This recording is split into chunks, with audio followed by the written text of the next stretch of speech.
disampaikan Una tadi gitu kan, tema kita pada siang hari ini adalah sesuatu hal yang sangat familiar diperbincangkan seputar tema ini gitu ya, tapi mungkin sering terlupakan gitu ya. Nanti kita akan lihat sering terlupakannya di mana, karena pembahasannya adalah relasi antara orang tua dan anak. Ya, barangkali yang lumrah didengarkan atau yang sering sekali untuk kita ikuti kajiannya adalah terkait dengan bagaimana adab seorang anak terhadap orang tua gitu ya. Nah, sekarang kita bahas kebalikannya gitu loh. Artinya selama ini mungkin orang-orang terbiasa dengan kajian yang membahas tentang bagaimana adab seorang anak terhadap orang tua. Nah, ternyata kita harus memperhatikan hal sebaliknya. Nah, barangkali mungkin perkara ini sering terlupakan atau bahkan diabaikan gitu ya, sehingga ternyata kurang evaluasi di antara kita apa yang menjadikan ataupun bagaimana kondisi anak sekarang atau seperti apa tindak tanduk seorang anak ternyata erat kaitannya dengan bagaimana adab orang tua terhadap anaknya gitu ya, sehingga nanti kita akan melihat dan ini bisa jadi evaluasi bersama buat kita.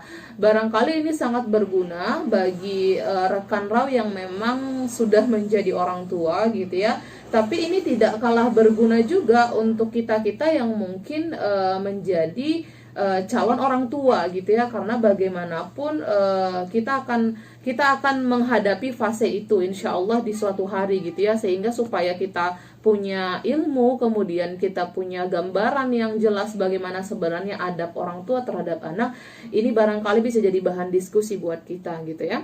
Meskipun tadi kita bukan ibu-ibu ya, atau bukan seorang bapak, artinya kita belum berada pada tahap membina anak, belum mendidik anak, artinya belum menikah. Ini pasti sesuatu hal yang sangat berguna gitu.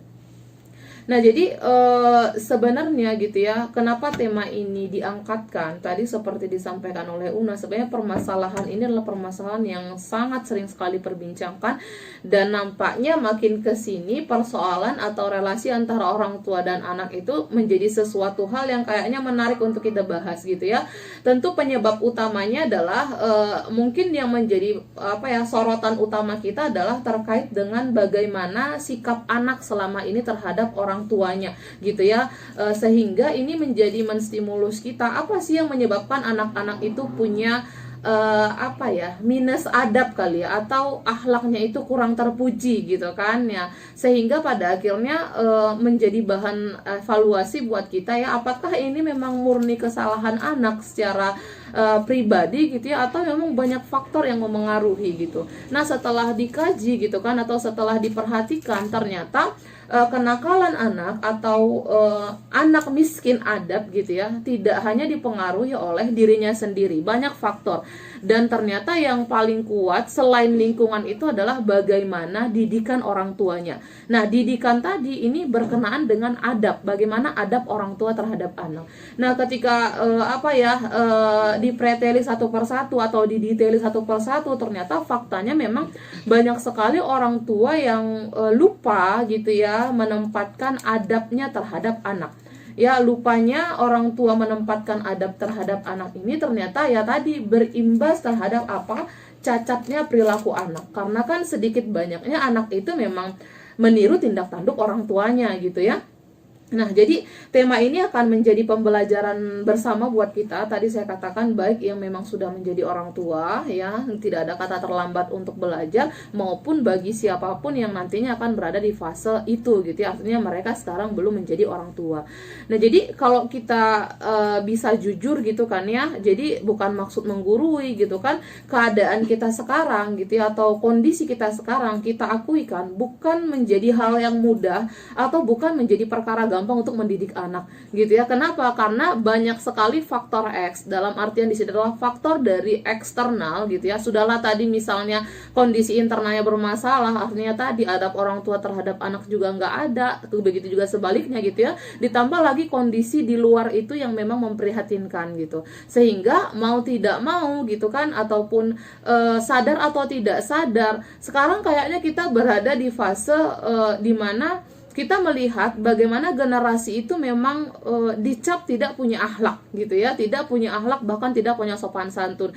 Makanya kalau orang tua sering kita dengar sekarang gitu ya, pasti mereka melampiaskan kekesalannya dengan mengatakan kayaknya di zaman kami nggak ada deh kayak gini gitu ya. Di apa ya, di usia kamu dulu kami tidak berada pada kondisi kenakalan yang demikian gitu ya. Nah ternyata ketika dikaji ya tadi banyak hal yang menyebabkan hal ini terjadi. Mungkin yang paling gampang untuk kita analisis sekarang adalah kondisi kita yang benar-benar real sekarang gitu ya. Keadaan di tengah pandemi, kemudian mengharuskan kita banyak melakukan aktivitas di dalam rumah, termasuk misalnya anak-anak harus menjalani proses pendidikan di dalam rumah, yang mengharuskan mereka harus diperkenalkan kepada teknologi, ya kan? Kenapa? Karena proses pembelajaran di rumah ini ternyata harus melalui perantara jaringan internet gitu ya. Mau nggak mau mereka harus dipenarkan kepada teknologi, dan ini tidak mengenal usia. Artinya ketika proses pembelajaran itu ada, baik bahkan dari taman kanak-kanak sampai ke perguruan tinggi, mereka sudah sebagian siswa itu memang mengikuti fase itu gitu ya, dimana mereka belajar dengan daring tadi. Dan imbas daripada itu sangat luar biasa. Ini kita masih bahas satu case gitu ya, bagaimana pengaruh keadaan sekarang yang mungkin masih perlu untuk kita evaluasi terus atau kita introspeksi diri masing-masing gitu ya, ternyata memberikan pengaruh yang buruk terhadap tumbuh kembang anak. Meskipun ini tidak kita generalisasi, artinya memang ada juga yang memang menggunakan ataupun memanfaatkan kondisi dengan baik gitu ya, tapi tidak sedikit anak yang justru terjebak kepada keadaan hari ini, yang justru menenggelamkan mereka kepada sesuatu hal yang harusnya mereka tidak berada di arus itu gitu ya. Misalnya gitu kan, anak SD atau anak SMP yang memang sudah belajar via daring dan mengharuskan mereka misalnya punya telepon genggam masing-masing, kan kita akui gitu ya, mungkin sebagai rekan Raw yang sebagai orang tua juga mengakui tidak bisa memberikan pemantauan atau kontrol yang betul-betul intensif terhadap apa aktivitas anak di handphonenya gitu ya. Ya, sehingga memang banyak sekali fakta yang kita lihat hasil daripada keadaan hari ini dengan yang yang kita saksikan di sosial media gitu ya, anak-anak dengan usia rentang yang menurut kita tuh mereka nggak layak seperti itu, tapi sudah dipertontonkan seperti itu, bahkan itu menjadi konsumsi publik gitu kan. Nah, ini salah satu bukti di mana memang sembari tadi kontrol orang tua itu loss gitu ya, si anak juga tidak bisa mengontrol dirinya gitu ya. Artinya jadinya dia betul-betul terhanyut dalam keadaan yang pada akhirnya justru merugikan mereka, baik orang tua maupun si anak itu. Nah, jadi kita nggak bisa kan pada akhirnya meratapi keadaan ini terus-menerus tanpa memang kita tahu ilmunya gitu kan, bagaimana supaya kita tuh keluar dari keadaan ini. Karena memang kondisi ini sudah sangat sistemik gitu ya. Artinya memang seorang ibu misalnya tidak bisa menggantungkan nasib anaknya hanya kepada pendidikan sekolah. Begitu juga sekolah gitu ya, tidak bisa mengarahkan kemampuannya saja untuk membina anak tanpa support orang tua gitu. Bahkan ternyata sebenarnya yang lebih utama memberikan pendidikan kepada anak itu adalah orang tuanya, karena sebenarnya waktu dia sebenarnya lebih banyak dengan orang tuanya, artinya dengan keluarganya gitu ya. Dan sebenarnya kontrol utama itu ada di orang tuanya. Makanya dalam Islam pun dikenal dengan istilah bahwasanya seorang ibu itu adalah madrasatul ula untuk anaknya, sekolah pertama gitu ya. Kenapa? Karena pendidikan pertama yang akan didapatkan seorang anak itu pasti dari ibunya gitu. Nah, jadi dengan carut marut keadaan sekarang atau dengan miskinnya akhlak atau minusnya adab dari anak sekarang, ternyata setelah dianalisis seperti yang saya katakan, itu erat kaitannya dengan bagaimana cara orang tua mendidik atau bagaimana adab orang tua terhadap anak. Sehingga menurut kita gitu ya, menurut kami perlu diluruskan kembali, atau kalaupun misalnya ada sebagian orang yang sudah tahu, atau diingatkan kembali gitu ya, bagaimana sebenarnya perspektif Islam terhadap adab seorang orang tua gitu ya, atau adab orang tua terhadap anaknya.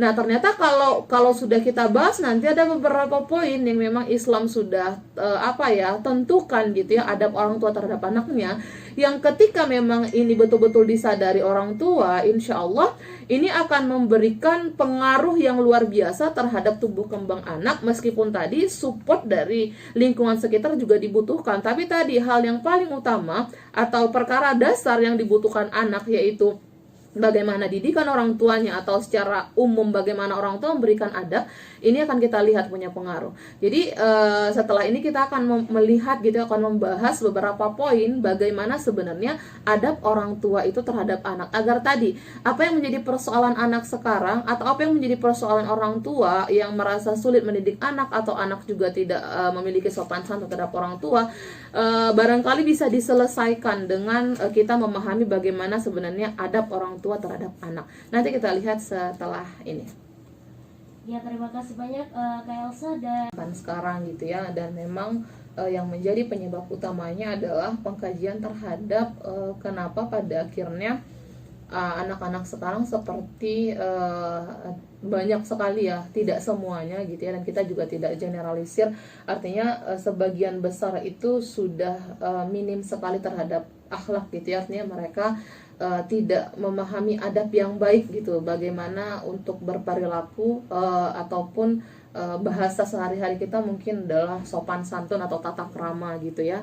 Dan ternyata pengkajian ini menjadi sesuatu hal yang serius sehingga sampai kepada satu pembahasan. Artinya ternyata bisa jadi salah satu penyebab dari kondisi anak yang pada akhirnya memiliki akhlak yang kurang baik tadi adalah berkenaan dengan bagaimana adab orang tuanya terhadap dirinya gitu ya. Nah ternyata luar biasanya Islam gitu ya, sebagai agama yang memang sempurna, sebagai agama yang memang paripurna gitu ya, memiliki seperangkat aturan tentang bagaimana adab orang tua tadi terhadap anak. Nah kalau sebenarnya kalau anak itu sendiri bagaimana Islam memerintahkan untuk patuh, kemudian juga bagaimana bakti gitu kan ya terhadap orang tua, ini sudah menjadi sesuatu hal yang jelas. Bahkan mungkin di pengkajian-pengkajian tertentu sering dibahas bagaimana perintah Al-Quran gitu ya, bagaimana Allah memerintahkan di dalam Quran surah Al-Isra ayat 23 sampai 24 tentang bagaimana kewajiban seorang anak itu berbakti kepada orang tuanya.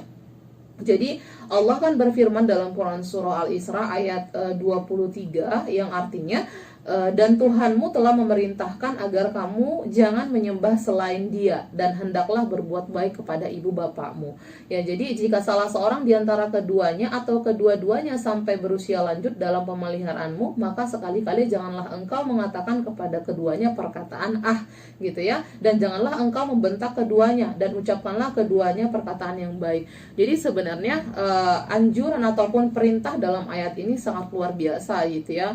Jangankan untuk menghardik orang tua kita atau untuk mengatakan sesuatu hal yang menyakiti hatinya, menggunakan 2 huruf saja, artinya di sini kata gitu ya, artinya sesuatu hal yang menunjukkan sikap ketidaksukaan atau ogah gitu ya, atau bahkan menghardik orang tua, itu Allah sudah memberi peringatan gitu ya, itu bukan sikap ataupun bukan bakti seorang anak terhadap orang tua. Kemudian dilanjutkan lagi di Quran surah Al-Isra ayat 24 itu yang artinya dan rendahkanlah dirimu terhadap keduanya dengan penuh kasih sayang, dan ucapkanlah wahai Tuhanku, sayangilah keduanya sebagaimana mereka berdua telah mendidik aku saat aku waktu kecil gitu ya.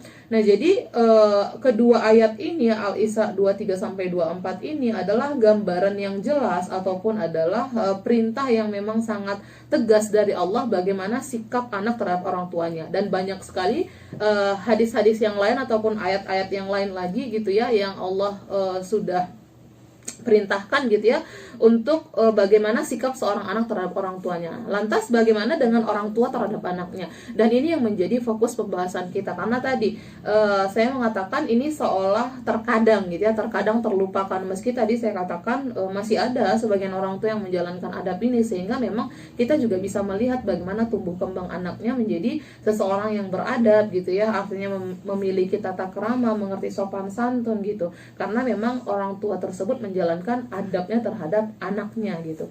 Nah, jadi sebenarnya dalam Islam itu Imam Al-Ghazali berpendapat di dalam kitabnya yang berjudul Al-Adab fil Ad-Din bahwa setidaknya terdapat 5 adab orang tua ya. Kalau ini perkataan Imam Al-Ghazali ada 5 adab orang tua terhadap anak. Jadi orang tua itu nggak boleh nggak boleh egois juga gitu kan. Artinya bukan mentang-mentang orang tua kemudian juga memang ada kewajiban anak untuk berbakti, bukan lantas orang tua juga semena-mena terhadap anaknya gitu ya. Anak itu punya hak terhadap orang tuanya, bahkan Islam sendiri sudah mengatur itu sedemikian rupa. Jadi berdasarkan pernyataan Imam Al-Ghazali dalam kitabnya tadi, ada kurang lebih 5 adab gitu ya yang harus dijalankan seorang orang tua terhadap anak gitu. Adab orang tua terhadap anak yakni ini dari Imam Al-Ghazali ya, membantu mereka berbuat baik kepada orang tua, tidak memaksa mereka berbuat kebaikan melebihi batas kemampuannya, tidak memaksakan kehendak kepada mereka di saat susah, tidak menghalangi mereka berbuat taat kepada Allah, dan tidak membuat mereka sengsara disebabkan pendidikan yang salah. Nah, jadi sebenarnya kalau kita preteli satu persatu, ya di saat ini difahami orang tua, sebenarnya implikasinya terhadap anak luar biasa loh gitu ya. Dan ketika kita lihat juga satu persatu apa yang menyebabkan anak misalnya minus akhlak kemudian juga miskin adab, ternyata sedikit banyaknya atau bisa jadi salah satu penyebabnya adalah karena orang tua tidak menerapkan adabnya ini terhadap anaknya gitu. Nah, jadi nanti kita akan lihat lah, itu perkataan Imam Al-Ghazali, tapi kita akan detailin nanti sebenarnya bagaimana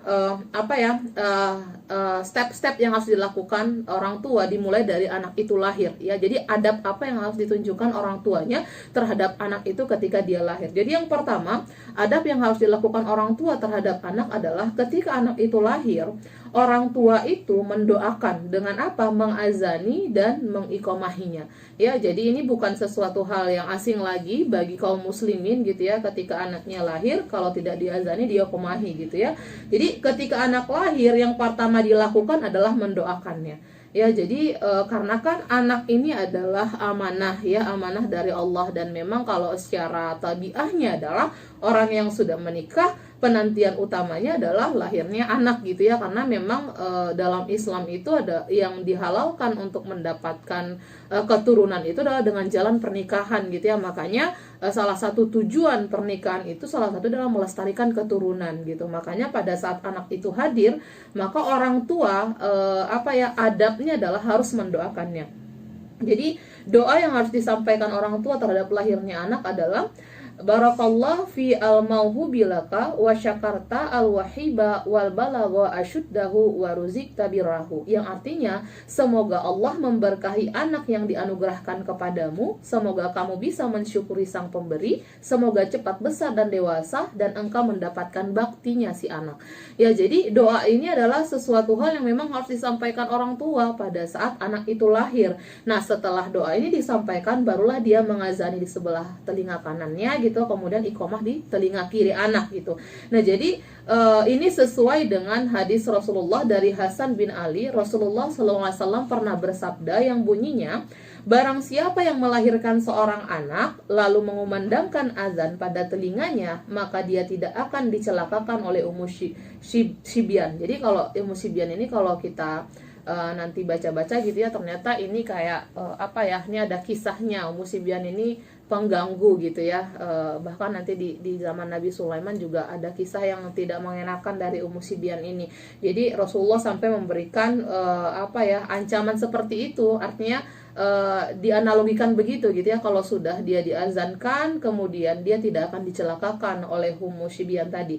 Dengan memperdengarkan azan tadi gitu ya, diharapkan memang ini akan menanamkan benih keimanan kepada anak sejadi dini gitu ya, karena pada saat pertama kali hadir dia di dunia ini, dia sudah diperdengarkan gitu ya dengan lantunan ayat-ayat Allah, meskipun sebenarnya sudah ada anjuran selama dalam kandungan diperlakukan ataupun diberikan adab yang baik juga, bagaimana anak diperdengarkan dengan sesuatu hal yang baik gitu ya, ditreatment dengan hal-hal yang baik gitu ya, agar nanti pada saat dia sudah lahir ke dunia, dia sudah terbiasa dengan perkara-perkara yang baik tadi gitu.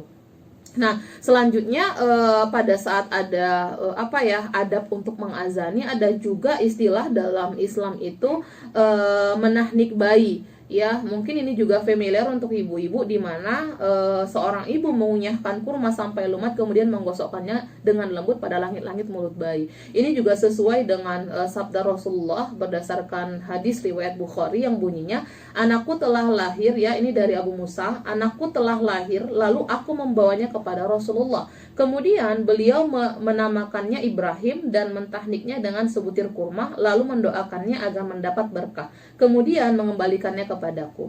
Jadi itu adalah sesuatu hal yang dicontohkan Rasulullah, adab orang tua terhadap anaknya. Nah, itu kan banyak fakta kontradiktif yang kita lihat sekarang. Kontradiktifnya di mana? Ya, di saat anak ini adalah amanah, anak ini adalah keberkahan gitu ya. Anak ini adalah kalau mungkin frase yang sering digunakan oleh orang sekarang adalah harta yang paling berharga gitu ya. Jadi tidak ada yang lebih berharga dibandingkan anak.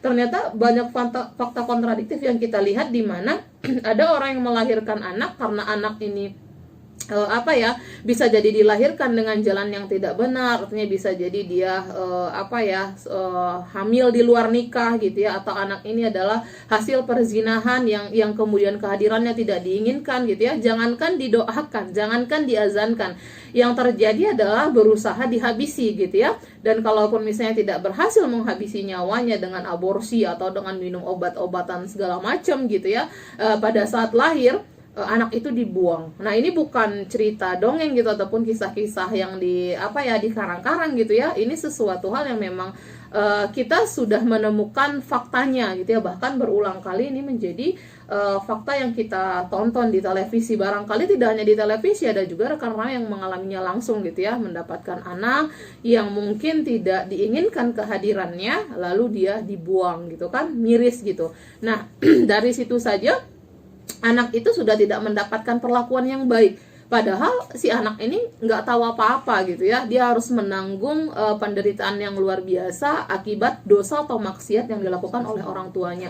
Nah, tentu ini harus menjadi pembelajaran yang luar biasa buat kita ataupun rekan raw yang mendengarkan ini supaya tidak main-main gitu kan ya. Kalau memang makanya untuk perkara mendidik anak ya, kalau sudah siap menikah ya jangan ditunda-tunda. Ya kalau belum siap jangan coba-coba gitu ya. Ya itu luar biasanya Islam tadi gitu. Nah, itu pertama ya, memberikan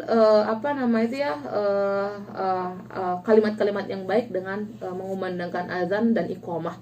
Yang kedua, adab orang tua terhadap anak yang harus dilakukan orang tua adalah pada saat dia lahir itu berkenaan dengan pemberian nama, ya kan? Jadi memang ada orang tua yang memang udah prepare luar biasa gitu ya. Sebelum anaknya lahir dia sudah dengan semangat USG gitu ya untuk mencari ataupun mengetahui jenis kelaminnya, dengan semangat mempersiapkan nama, mencari nama terbaik. Nah, itu kan luar biasa gitu ya. Kenapa? Karena memang adabnya di dalam Islam memberikan nama terbaik untuk anak itu dianjurkan gitu.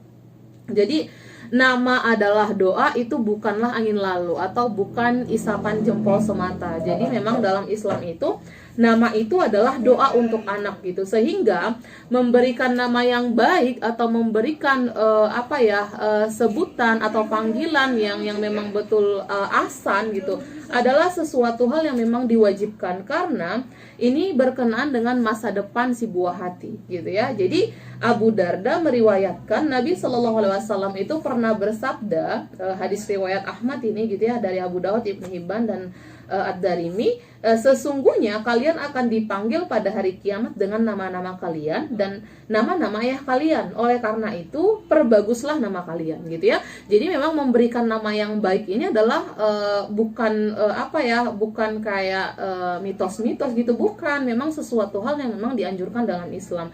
Jadi ini pernah kejadian gitu ya, Imam Abu Laits menceritakan kisah seorang yang mengadu kepada Sayyidina Umar bin Khattab. Ia berkata, putraku itu durhaka kepadaku, katanya kepada Umar gitu ya. Maka Umar berkata kepada lelaki itu, apakah kau tidak takut kepada Allah gitu ya? Engkau telah berbuat durhaka terhadap ayahmu, katanya kepada anak tadi.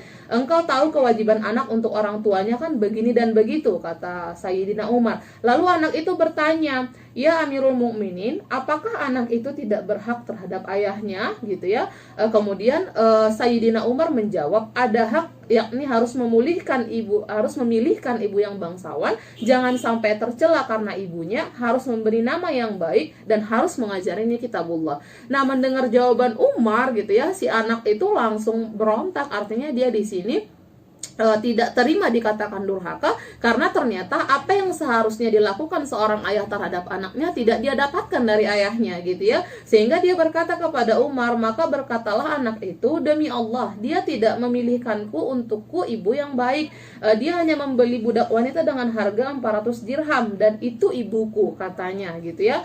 Dan dia tidak memberi nama yang baik untukku, wahai Amirul Mukminin, katanya. Dia menamaiku kelelawar jantan. Ya, ini versi Indonesianya gitu ya. Nah, kita kedengarannya aja sudah tidak enak gitu ya, menamai anak dengan nama binatang gitu ya. Itu justru suatu hal yang tidak baik. Wajar pada akhirnya anaknya itu merasa kayaknya orang tuanya tidak tidak memperlakukannya dengan baik atau tidak menunjukkan adab yang baik terhadap dirinya gitu ya. Lalu kata Sayyidina Umar kan, selain memberi nama yang baik juga mengajarkan kitabullah. Nah, apa yang terjadi? Si anak itu juga mengatakan, dan engkau juga telah durhaka kepadaku wahai ayah. Kenapa? Karena memang dia tidak mengajarkan aku kitabullah. Nah, ini harusnya menjadi tamparan keras buat para orang tua gitu ya, ataupun nanti calon orang tua yang mungkin banyak sekali menuntut anak ABC gitu ya, sementara hak-hak anak itu tidak terpenuhi gitu ya.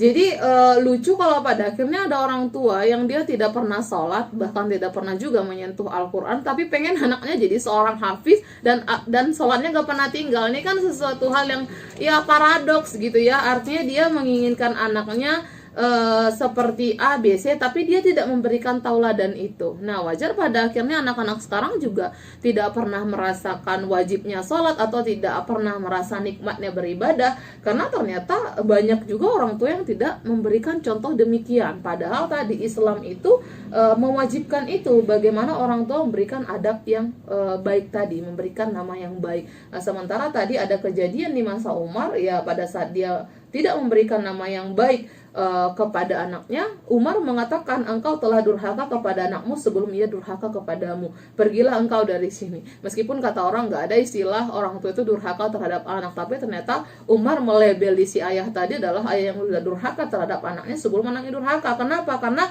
apa yang menjadi hak anaknya atau apa yang harusnya menjadi adab seorang ayah terhadap anaknya tidak dipenuhi oleh ayahnya gitu ya. Itu yang kedua.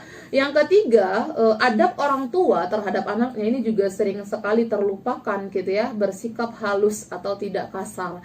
Ya, jadi bagaimana mengontrol emosi agar tetap stabil memang menjadi pelajaran otodidak yang senantiasa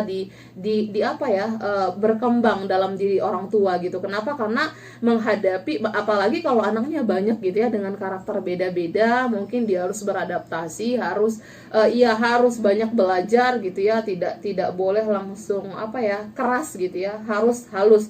Jadi dalam sebuah hadis diriwayatkan, suatu hari Rasul didatangi oleh seorang ibu bernama Saidah binti Jazi beserta anaknya yang usianya itu masih 1,5 tahun. Jadi ternyata anak ini dipangku oleh Rasulullah gitu ya, anak dari ibu tadi. Kemudian pada saat di pangkuan Rasulullah, si anak tadi mengompol ya, yang usia 1,5 tahun tadi, di pangkuan Rasulullah dia mengompol. Karena orang tua tadi atau si ibu tadi segan gitu ya, seorang Rasul diompoli oleh anaknya, maka si ibu tadi itu langsung agak kasar menarik anaknya dari pangkuan Rasulullah gitu ya, karena udah segan si anak ini mengencingnya ataupun ngompol di pangkuan Rasulullah. Nah, seketika itu Rasulullah langsung menasehati sang ibu gitu ya. Dia mengatakan, atau Rasulullah di sini mengatakan, dengan satu gayung bajuku yang najis karena kencing anakmu itu bisa aku bersihkan, kata Rasul ya, dengan nada yang kita sudah bisa bayangkan selembut apa gitu ya. Tetapi kata Rasul, luka hati anakmu karena renggutanmu dari pangkuanku tidak bisa kamu obati bahkan dengan bergayung-gayung air. Luar biasa ya, Rasulullah memberikan nasihat dengan lembut, tapi ini jadi tamparan keras buat ibunya gitu. Artinya kan secara logika si anak tadi akalnya belum sempurna, bahkan untuk mengatakan apa yang dia inginkan saja pasti dia masih berbekal rengekan gitu loh, apalagi untuk mengatakan dia mau, mohon maaf, mau kencing gitu ya, atau mau BAB atau segala macam. Ya, logikanya adalah Rasulullah saja yang menjadi korban, yang dia ompolin tuh nggak apa-apa gitu kan ya. Nah, lantas tadi ternyata memang karena segan, si ibu tadi langsung menarik anaknya, dan Rasulullah langsung memberikan peringatan. Dan apa ya, fakta terkait dengan bagaimana kasarnya orang tua terhadap anak ini banyak sekali kita temui. Bahkan saya sempat melihat, pernah viral di sosial media, ada seorang ayah, ini betul-betul kurang ajar ya kalau kita bilang ayahnya gitu ya, membentak anaknya gitu ya, ditampar gitu kan, dan bodohnya dia rekam pula gitu ya. Ini menjadi sesuatu hal yang membanggakan buat dia gitu ya. Setelah diusut ternyata dia punya konflik tertentu dengan istrinya, yang kemudian itu diimbas ataupun di apa ya, dibebankan kepada anaknya. Yang terjadi apa, mereka menghardik si anak tadi. Ini kan luar biasa, anak yang nggak tahu apa-apa kemudian jadi korban atas kalau kasarnya adalah kebodohan kedua orang tuanya. Ini kan miris gitu ya, padahal Islam sendiri sudah punya pengaturan tadi gitu. Jadi harus betul-betul berbuat halus atau tidak boleh berbuat kasar, berkata kasar lah kepada anak gitu. Ya kalau sekarang ya orang tua mungkin memang karena perlakuan anak juga ya, segala nama binatang juga sudah keluar dari mulut orang tua terhadap anak gitu ya. Dan ini sesuatu hal yang tidak patut dilanjutkan, atau mungkin kalau ada kita lihat fakta tidak layak untuk dicontoh gitu ya. Kemudian yang keempat, apa adab seorang orang tua atau orang tua terhadap anak itu mendidik dengan kata-kata yang baik dan penuh nasihat. Nah ini tadi yang saya katakan erat kaitannya tadi dengan apa yang sudah dicontohkan Rasulullah, memberikan perkataan atau nasihat yang baik terhadap si ibu tadi. Itu juga menjadi contoh yang baik pada saat seorang ibu atau seorang ayah ingin memberikan nasihat kepada anaknya. Ya jangan langsung serta-merta mengedepankan emosi gitu ya, yang pada akhirnya tidak terkontrol. Yang tadinya maksud menyampaikan sesuatu kepada anak itu dengan baik, jadinya tuh nggak kesampaian gitu loh, karena tadi sudah berbekal amarah gitu. Nah Rasulullah SAW pun telah memberikan teladan yang indah gitu ya dalam membimbing dan mendidik anak-anak gitu. Rasulullah itu memang terkenal ataupun sudah menjadi hal yang karakter pada dirinya, memiliki sopan santun, kemudian bicara yang lemah lembut dan tidak pernah mencela anak-anaknya gitu ya. Rasulullah juga dikatakan pernah menemani anak-anaknya makan gitu ya. Lalu pada saat anaknya itu melakukan kesalahan, maka Rasulullah itu meluruskannya dengan baik. Nah ini pernah kejadian, Umar bin Salamah, anak tiri beliau, pernah menceritakan ketika masih anak-anak, aku pernah dipangku Rasulullah SAW gitu ya, tanganku melayang ke arah nampan berisi makanan. Ya jadi Rasulullah berkata kepadaku, nak, bacalah basmalah, lalu makanlah dengan tangan kanan dan ambillah makanan terdekat denganmu. Maka seperti itulah cara makanku seterusnya. Hadis riwayat Bukhari dan Muslim. Jadi Rasulullah memberikan adab tentang cara makan yang baik terhadap anaknya dengan cara yang baik juga gitu ya. Nah sebenarnya kan secara lumrahnya misalnya kita juga merasakan nih sebagai seorang anak, kata-kata yang baik atau penyampaian dengan cara yang lembut sebenarnya itu lebih masuk gitu ya, lebih gampang untuk kita cerna atau lebih bisa untuk kita terima dibandingkan dengan penyampaian bermodalkan emosi gitu ya. Nah kemudian adab orang tua lagi yang ini tidak boleh untuk dilupakan adalah berlaku adil dan tidak membanding-bandingkan anak yang satu dengan yang lain. Ini barangkali sering menjadi konflik keluarga, dan kalau kita lihat kan di sosial media tuh banyak curhatan-curhatan anak-anak yang pada akhirnya dia merasa betul-betul mendapat komparasi yang luar biasa, misalnya dari si kakaknya atau si adiknya yang memang itu sengaja dipertontonkan orang tuanya. Ternyata itu tidak dibenarkan di dalam Islam gitu ya. Karena setiap anak itu spesial, istimewa. Pasti di antara mereka itu punya passion gitu ya, punya kelebihan atau punya skill beda-beda juga gitu ya, sehingga tidak pantas untuk kita samaratakan. Maka memang sudah kewajiban orang tua mengeksplorasi itu, mencari tahu itu, supaya tadi kita tidak menjadi orang tua yang justru membanding-bandingkan mereka gitu ya, karena tadi setiap anak itu pasti spesial. Ya, kemudian adab yang lain adalah tidak memaksakan kehendak kepada anak selama ada dalam koridor syariat. Ya, jadi tidak memaksakan kehendak. Jadi misalnya contoh sederhananya adalah seorang anak misalnya perempuan sudah akil baligh gitu ya, kemudian dia misalnya ingin menutup auratnya secara sempurna sesuai dengan syariat Islam.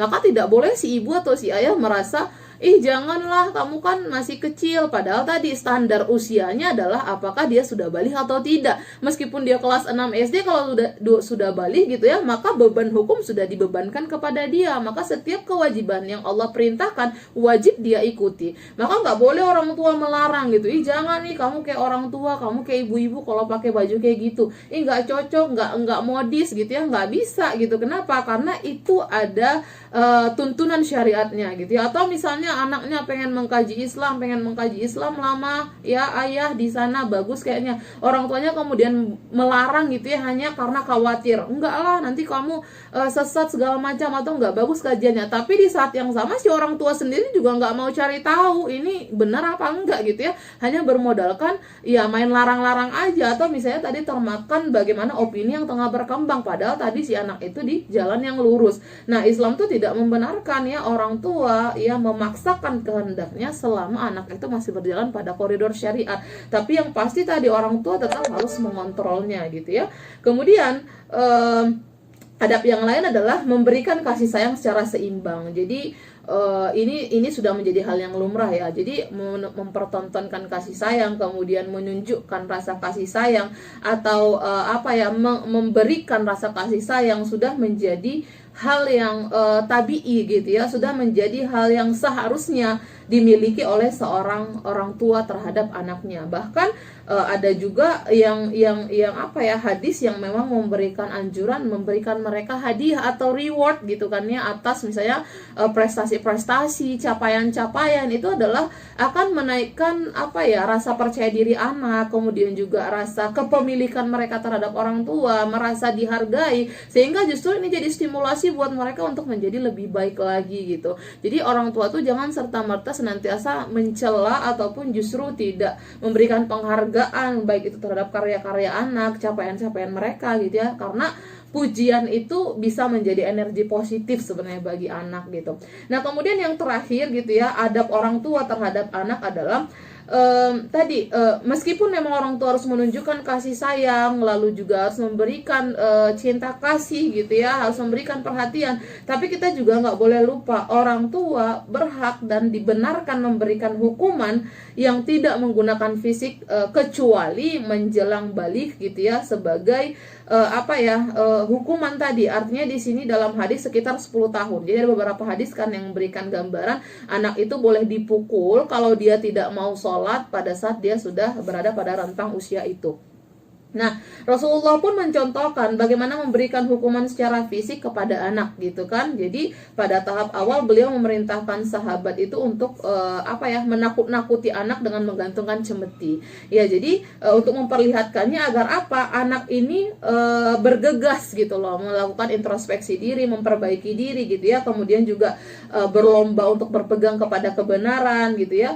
Jadi ini boleh dilakukan. Dan tahap berikutnya adalah dengan menjewer telinga gitu. Jadi boleh dilakukan seorang orang tua gitu ya, tapi memang tetap tidak sampai melukai anak ya gitu ya, sebagai hukuman fisik pertama gitu, boleh menjewer telinganya. Jadi bahkan gitu ya, Rasulullah tuh pernah bersabda, dari Ibnu Amr bin Al-As, dari Rasulullah SAW pernah bersabda, suruhlah anak-anakmu menjalankan ibadah sholat jika mereka sudah berusia 7 tahun, dan jika mereka sudah berusia 10 tahun, maka pukullah mereka jika tidak mau melaksanakan salat, dan pisahkanlah tempat tidur mereka. Hadis riwayat Hakim dan Abu Daud.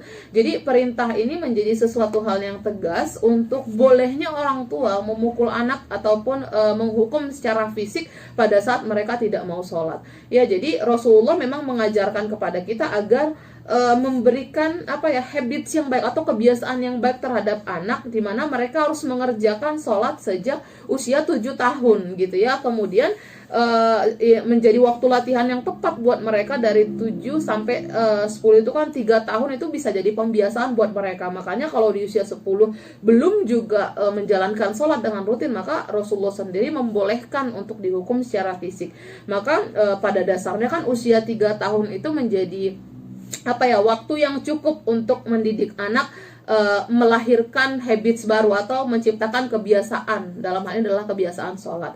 Jadi wajib juga dipahami orang tua, meskipun memang boleh menggunakan hukuman fisik, pukulan yang diberikan itu adalah pukulan yang memang tidak membahayakan gitu ya, tidak mengenai bagian tubuh vital gitu kan, dan kemudian tidak menimbulkan kecacatan atau kematian. Jadi fungsi pukulan di sini adalah sebagai apa ya, peringatan ya, untuk mendisiplinkan mereka.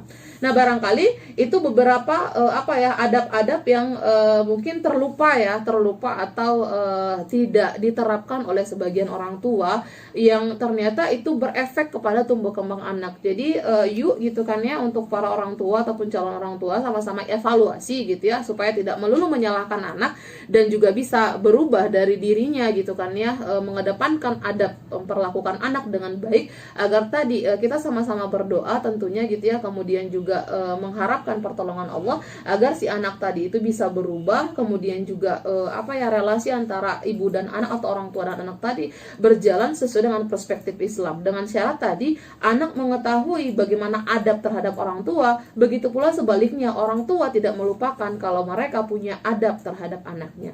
Nah, barangkali itu yang bisa saya sampaikan ya di waktu yang singkat ini. Mudah-mudahan rekan Rau bisa mengambil pelajaran. Saya kembalikan lagi ke Una. Ya, terima kasih banyak Kak, dan mungkin sembari boleh disampaikan juga Kak tentang kesimpulan kita di siang hari ini. Iya, ya karena waktu kita ya, mohon maaf mungkin kita tidak bisa diskusi, tapi nanti rekan Rau bisa aja kita diskusi di lain waktu. Nah, kesimpulan yang bisa saya sampaikan terkait dengan tema kita sekarang adalah, memang kita akui gitu kan ya, persoalan antara orang tua dan anak, atau mendidik anak, atau memberikan pembelajaran yang baik terhadap anak, bukan perkara yang gampang sekarang gitu ya, karena saya sudah mengatakan tadi, kita berada pada kondisi yang memang betul-betul terkadang tidak mensupport kita untuk memberikan didikan yang baik terhadap anak. Misalnya kita sudah memberikan perlakuan didikan yang baik terhadap anak, ternyata di luar mereka mendapatkan hal buruk, dan impact yang dari luar itu lebih mendominasi terhadap mereka, sehingga apa yang kita didik di rumah tidak berarti apa-apa. Tapi ingatlah untuk para orang tua gitu kan ya, selama kita melakukan itu dengan ikhlas, kemudian juga serta-merta menyertakan Allah, lalu juga senantiasa kita mendoakan anak-anak kita juga menjalankan adab orang tua tadi terhadap anak gitu ya, yakinlah gitu kan ya, Allah tidak akan pernah tidur dan tidak akan pernah lalai pada saat melihat setiap hambanya.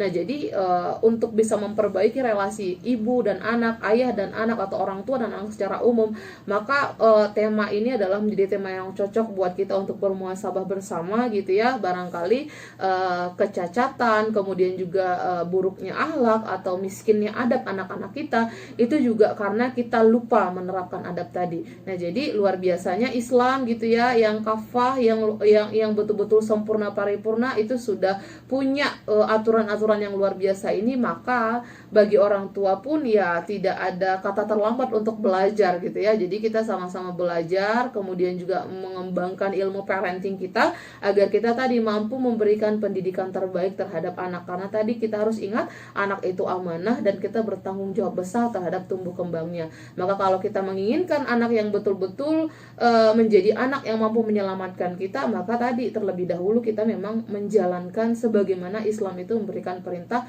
adab orang tua terhadap anaknya. Barangkali itu yang bisa saya sampaikan, mudah-mudahan bermanfaat untuk kita semua. Yang pasti kebenaran itu berasal dari Allah, kesalahan itu pasti dari saya. Al-haqqu min rabbik fala takunanna minal mumtarin. Wassalamualaikum warahmatullahi wabarakatuh. Waalaikumsalam.